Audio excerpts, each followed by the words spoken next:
교회를 50년을 다녔습니다. 그런데 어느 날부터 그 교회가 제일 불편한 곳이 됐어요. 혹시 여러분도 그러십니까? 평생 다닌 내 교회가 어느 순간 남의 집처럼 느껴진 적 있으신가요? 오늘은 아무한테도 못했던 그 이야기를 해보려고 합니다. 지난 주일이었어요. 저는 예배당 맨 뒷자리에 앉았습니다. 50년을 교회에 다녔는데요. 그 뒷자리에 앉아본 게 그날이 처음이었어요. 늘 앞쪽이었거든요. 안내를 하든 기도를 인도하든 무슨 일이 있으면 앞에 있어야 하는 사람이었으니까. 그런데 그날은 그냥 뒤에 앉고 싶더라고요. 아니, 솔직히 말하면 앞에 앉기가 좀 그랬어요. 그 자리에 앉아서 예배를 드리는데요. 이상한 생각이 들었습니다. 내가 떠밀려서 뒤로 온 게 아니구나. 누가 나한테 뒤로 가라고 한 적이 없어요. 그냥 나 스스로 한 걸음씩 뒤로 물러앉고 있었던 거예요. 그걸 그날 뒷자리에 앉고 나서야 알았습니다. 오늘은 그 이야기를 좀 해볼까 합니다. 좀 부끄러운 이야기인데 저만 이런 게 아닐 것 같아서요. 장로라는 직분을 내려놓고 나서요. 제일 어색했던 게 뭔지 아세요? 일요일 아침이었어요. 예배는 똑같이 드리러 가는데 갈 곳이 없는 거예요. 예전에는 일찍 가야 했거든요. 문 열고 불 켜고 오는 분들 맞이하고. 그런데 그 일이 없어지니까 집에서 나서는 시간이 영 어정쩡해진 거예요. 너무 일찍 가면 할 일이 없고 늦게 가면 또 마음이 불편하고. 집사람이 그러더라고요. 당신 요즘 주일날 왜 그렇게 꾸물거려요? 저는 아니 뭐 천천히 가도 되니까 그랬는데 사실은 그게 아니었어요. 일찍 가서 멀뚱히 앉아있는 게 그게 더 견디기 힘들었던 거예요. 할 일 없이 앉아있는 내 모습을 누가 볼까봐. 이 영상 보시는 분들 중에도 그런 분 계실 거예요. 봉사를 한참 하다가 그만두고 나니까 오히려 교회 가는 게 더 불편해진 분. 분명히 평생 다닌 내 교회인데 어느 날부터 손님처럼 느껴지는 거예요. 그 허전함이라는 게 참 묘해요. 누구한테 서운한 것도 아니고 뭐가 잘못된 것도 아닌데 그냥 마음 한구석이 비어요. 말로 설명이 잘 안 됩니다. 그러던 어느 수요일이었어요. 한 2달 전이었을 거예요. 제가 무슨 일로 교회 주방에 들렀어요. 그런데 권 집사가 거기 혼자 있더라고요. 우리 교회에서 30년을 주방 봉사한 분이에요. 김장이며 행사 음식이며 그 손 안 거친 게 없는 분이에요. 근데 그날 보니까 앞치마를 개고 있는 거예요. 차곡차곡 아주 곱게. 제가 권 집사 뭐해요 하니까 이렇게 말하더라고요. 이제 젊은 사람들이 한다고 나오지 말래요. 들었는데 그 말끝이 살짝 떨렸어요. 웃으면서 말하는데 눈은 안 웃고 있었어요. 저는 그 앞치마를 한참 봤습니다. 그 앞치마가요, 끝이 다 달아 있었어요. 30년을 맸으니 오죽했겠어요. 근데 그 다른 앞치마를 무슨 귀한 거 다루듯이 곱게 개는 거예요. 그 손이 참 오래 기억에 남았어요.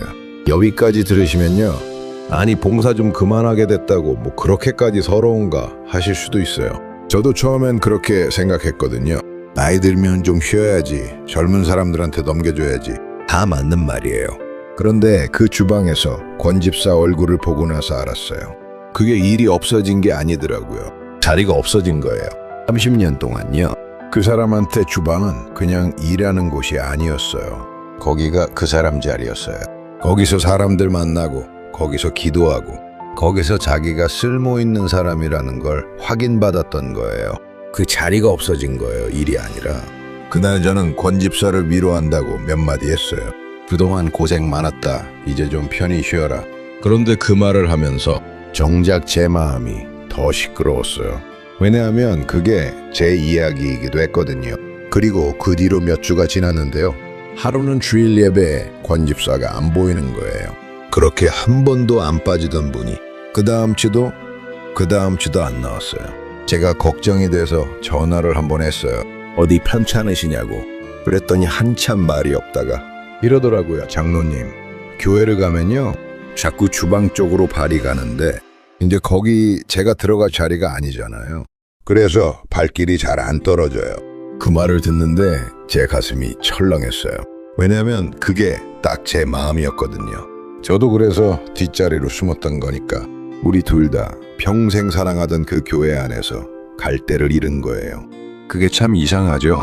떠난 것도 아닌데 안에서 길을 잃은 거예요. 솔직히 말하면 부끄러웠습니다. 장로까지 했던 사람이 자리 하나 없어진 걸로 이렇게 마음이 흔들리나? 믿음으로 살았다는 사람이 고작 이런 거에 서운해하나? 그런 제가 한심하게 됐어요. 또 이런 생각도 했어요. 그냥 편하게 쉬면 되지 않나? 평생 일했으면 이제 좀 쉴 때도 됐지. 그런데요, 그게 쉬는 것 같지가 않았어요. 쉬는 게 아니라 내가 조금씩 사라지는 것 같았어요. 이게 참 다른 거예요. 쉬는 건 내가 선택해서 멈추는 거고, 사라지는 건 나도 모르게 지워지는 거잖아요. 그 두 개가 비슷해 보이는데 마음에 닿는 무게는 완전히 달라요. 그 무렵에 제가 떠올린 사람이 있어요. 저랑 같이 오래 장로로 섬겼던 분인데 몇 해 전에 먼저 세상을 떠났어요. 그분이 돌아가시기 얼마 전에 저한테 이런 말을 했어요. 정상에 누워서요. 윤장로, 우리가 자리가 곧 사람인 줄 알고 살았던 것 같아. 그때는 그 말이 무슨 뜻인지 정확히 몰랐어요. 그냥 고개만 끄덕였죠. 그런데 권집사일을 겪고 나서 그 말이 다시 살아나더라고요. 자리가 곧 사람인 줄 알고 살았다. 그러니까 자리가 없어지면 사람도 없어지는 것 같은 거예요. 그게 우리가 평생 살아온 방식이었던 거지요. 그런데 그 말 끝에 한 가지 질문이 따라붙었어요. 그럼 자리가 사람이 아니라면, 자리를 빼면 나는 도대체 뭔가? 이 질문이 한참을 안 떠나더라고요. 며칠을 그 생각만 했어요. 장로도 아니고 안내자도 아니고 봉사자도 아니면 나라는 사람한테 남는 게 뭐냐는 거죠. 부끄러운 이야기지만 그 며칠 동안은 저도 새벽 기도를 안 나갔어요. 50년 거의 안 빠지던 사람이요. 나가서 뭐 하나 싶었어요. 어차피 내 자리도 없는데. 그렇게 며칠을 집에서 이불만 뒤집어 쓰고 있었어요. 아침에 눈은 떠지는데 일어날 이유가 없는 것 같은 그 기분. 겪어보신 분은 아실 거예요. 그게 참 사람을 가라앉게 합니다. 그렇게 며칠을 보내는데 토요일 밤에 잠이 안 오는 거예요. 누워서 천장만 보다가 문득 그런 생각이 들었어요. 이러다 정말 영영 안 나가게 되겠구나. 한 번 빠지고 두 번 빠지고 그러다 아예 교회랑 멀어진 사람들 제가 많이 봤거든요. 내가 지금 딱 그 길로 들어서고 있구나. 그게 무섭더라고요. 자리가 없어진 것보다요. 이러다 나라는 사람이 정말 없어지겠다는 게 그게 더 무서웠어요. 그래서 다음날 새벽에 마음을 다잡고 교회에 갔어요. 아무도 없는 시간에 예배당 문을 열고 들어봤는데요. 불도 안 켜고 그냥 맨 앞자리에 한참 앉아 있었어요. 오랜만에 앞자리에 앉아본 거예요. 그런데 어두컴컴한 데서 가만히 보니까 당대상이며 의자며 바닥이 반질반질한 거예요. 누군가 청소를 아주 정성껏 해놓은 거예요. 알고 보니 우리 교회 청년들이 토요일 저녁마다 와서 예배당을 닦아놓는다고 하더라고요. 제가 모르는 사이에요. 제가 비운 그 자리를 누군가 와서 메우고 있었던 거예요. 제가 없어서 교회가 비어버린 게 아니었어요. 제 자리에 다른 사람이 들어와서 그 사람 나름대로 정성껏 채우고 있었던 거예요. 그 반질반질한 바닥을 보는데요. 옛날에 어디서 읽은 말씀 한 구절이 떠올랐어요. 성경에 그런 말 있잖아요. 몸에는 여러 지체가 있는데 눈이 손들어 나는 네가 필요 없다 하지 못하고 머리가 발더러 너는 쓸데없다 하지 못한다고.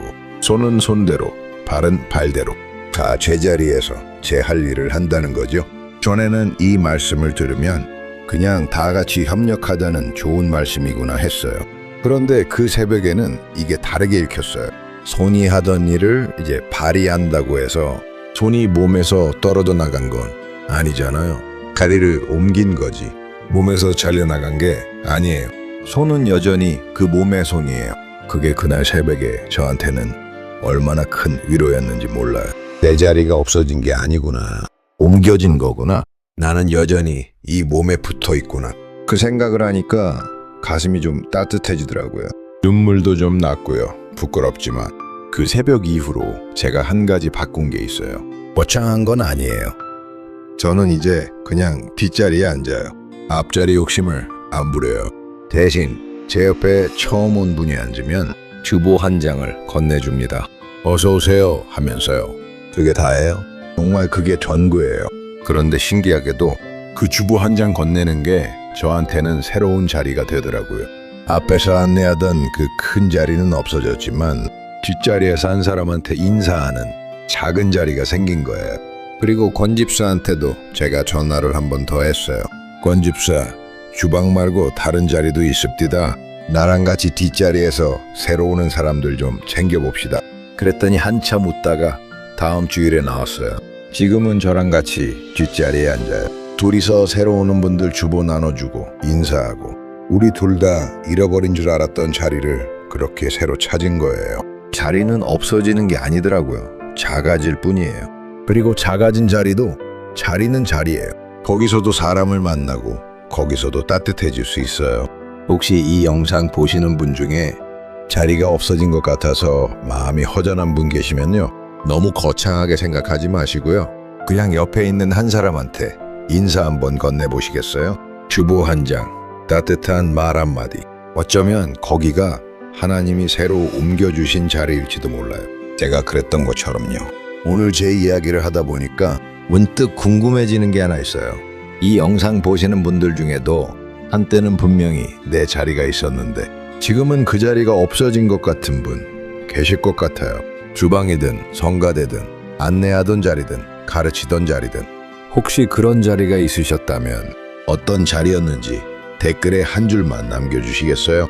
제가 꼭 읽겠습니다. 그리고 오늘 밤에 그 자리를 위해서 같이 기도하고 싶어요. 그동안 그 자리를 지켜주셔서 참 고마웠습니다. 이 벤치는 늘 여기 이 자리에 있습니다. 마음이 헛헛한 날엔 언제든 다시 오세요. 제가 여기서 기다리고 있겠습니다.